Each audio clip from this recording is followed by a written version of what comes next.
All right, today we're going to be removing a carburetor off of a 2005 Kawasaki Prairie 360, and all the 360 models are going to be very similar.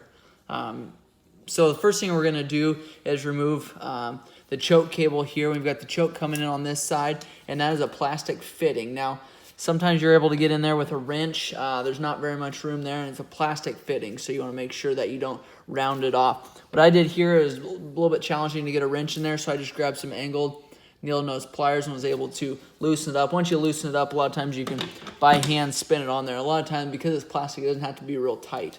So we can go ahead and spin that off there. There's a choke and the choke plunger there. You can see when I move the choke, that should be moving that plunger going in and out there.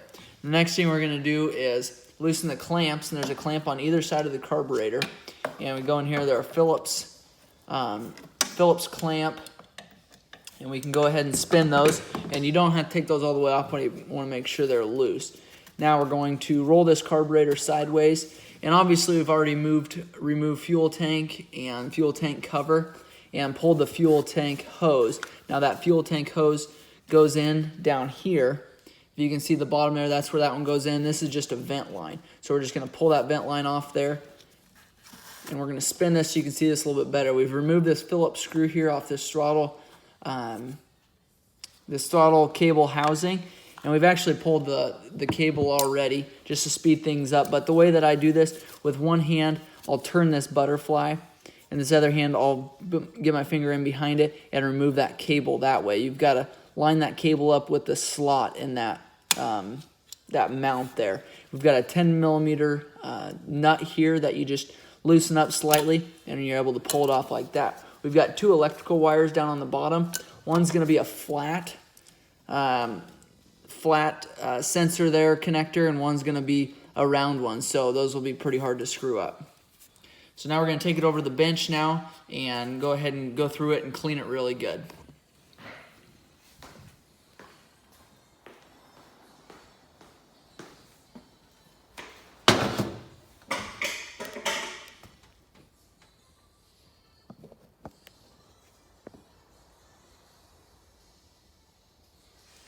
All right, we've got the carburetor off here now. And the first thing that we're going to do is pull this bottom bowl. And this is a lot of times where the damage is, but let's spray it off first. Use a gum out carbon choke cleaner. Just spray it off to clean it up really nice from the outside. Now,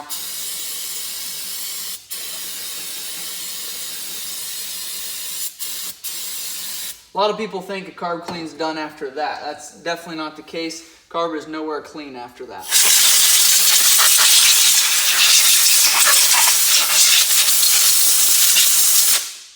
I blow it all off with compressed air. Now that's basically just so we're keeping things clean as we're pulling it apart. So we've got your bowl here, and it's 4 Phillips screws. And these sometimes can be challenging depending on the person before, how tight they tighten them up. And obviously this person before me tightened these up way too tight. So what I do now is I use vice grips, just a little set of vice grips, and it's kind of like that plastic fitting with the choke. You don't, I mean, once you break it free, it'll be fairly smooth going. They're brass screws going into aluminum housing, so you don't have to tighten them up a bunch. Most people over tighten them, and there's no need for that. It's just making it miserable for the next person. So we've got them all loosened up there. Again, it doesn't take much, but you want to pull all 4 of those bowl screws, and then I'll take actually and spray that off some more once we get it off, but more than likely there'll be some junk on the inside of this carburetor that I'll need cleaned up as well. So we've got your drain here on the bottom. This is how you will drain your fuel if you're draining it for the year or you've got some bad fuel in there. If you don't have to take your carburetor apart and clean it, this would be the way that you drain it. You've got an Allen head screw. You just loosen that up a couple turns, and all your fuel will dump out your bottom here, this bottom nipple. Now you want to make sure make sure your motor's not hot when you're doing that. You want to make sure it doesn't drain directly down onto your motor. You want to make sure there's always a hose connected to this, and that will run down underneath of your motor on your four-wheeler, so it's not draining directly on top of it. And this looks fairly clean, but you want to make sure you take and, just like we did the carburetor there, blow it out. And this gum out carbon choke cleaner parts cleaner here. Works really good. Does probably one of the best jobs that I know of for carbon choke cleaner, and it's safe for all parts of the carburetor.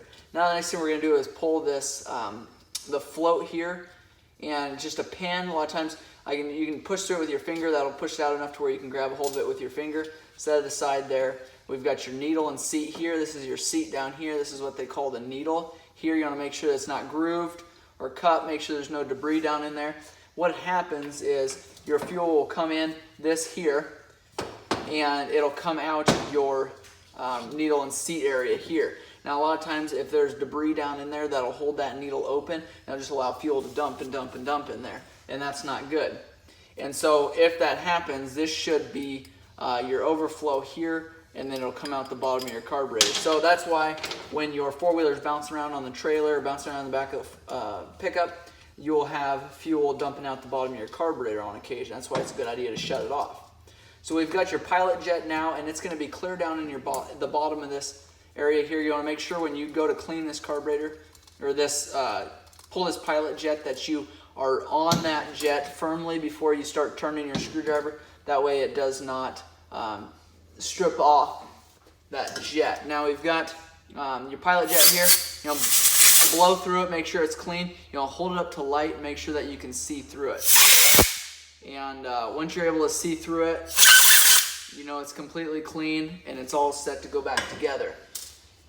Next, we've got your secondary main jet, and that's this one here. And this works from about 1/4 throttle to 3/4 throttle is when this jet kicks in. Your pilot jet is just for idle. So if you're having a hard time starting, it's a hard time sitting there idling, and you've adjusted your idle correctly, adjusted your air fuel correctly, then it's probably more than likely your pilot jet is plugged. So your secondary main jet, if it's plugged, you'll have a hard time revving it up. It won't run good. So then we've got your main jet here that will pull out. And a lot of times, sometimes that main jet holder comes with it. Sometimes this main jet comes out by itself. So just want to make sure you can see through there. Make sure you blow through there. Make sure those your secondary main jet is going to be a bigger, or excuse me, your main jet is going to be a bigger port than your secondary main. This main jet is 150. And this secondary main is a 90, so it's substantially smaller. Then we've got your air fuel screw here. Now this you'll want to adjust ever so often depending on riding conditions and performance. You want to make sure how you adjust this. You turn it in, so count how many times you turn it in. So we've got half turn, 1 turn, 1.5, 2, 2.5, almost 3. Okay, so we've got a 4th turn, 4th turn out, half turn. That's 3/4. Then we've got 1, 2, 3, 4. So I counted the half turns that time. So I need to go one more turn out, but that's an awful lot for this carburetor, so I need to double check those settings to make sure they're done right. So now I'm going to take carbon choke cleaner, just kind of blow through it like this here, make sure all the ports are clean, and then we're going to pull this top off here.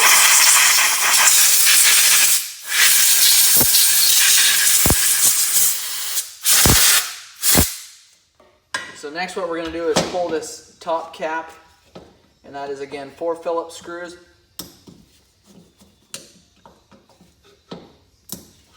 And before I do that, I'll show you a little trick here. You can blow through with compressor, and that'll raise that slide up. If you blow right into that port there, and you just want to stay a little bit away from it, and that's going up and down freely. So you want to check that to make sure that everything's working properly there. We're going to take it apart just so you can see what's up there, but the fact that it's going up and down, as smooth as it is, everything's probably going to be good. Now we've got a spring in there. We've got a spring in there, so you want to make sure that we're kind of putting pressure on that carburetor,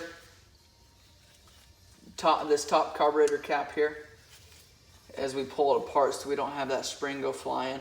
make sure nothing gets ripped in there. The rubber diaphragm is extremely thin and very susceptible to being ripped.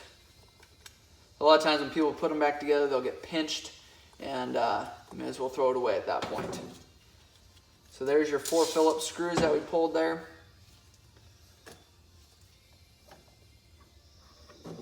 And it's all coming up together. And that just means that this is sealed up good, which isn't all that bad, but looks like somebody did exactly what I said here and folded that lip in an area they weren't supposed to. So you see how it's not perfectly round. It should be round all the way around like that, but somebody folded that lip down and damaged this diaphragm there.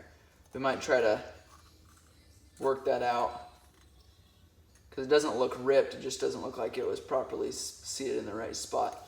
Going back together, make sure that this is seated completely down in the area that it's supposed to before putting the carburetor back together, so we don't have this problem. And this slide will only go one direction in there, so I believe, yeah, it'll only go one way in there. You want to make sure that when you're going back together that you line your needle up with that center hole in that carburetor. That's where your main jet sits. That's your main jet holder there. So you might have to hold that carburetor straight up and down when you are installing this back together. So once you blow through that area, if your diaphragm expands, you can leave it in the window, set it in the sun, warm it up, kind of get that fuel or carb cleaner out of that area there, and a lot of times that diaphragm will compress to where it needs to be. You don't want it compressed too far, but also if it's way too big, it won't stay in there. Just want to make sure that that seals really good. That is a carburetor clean on a Kawasaki Prairie 360.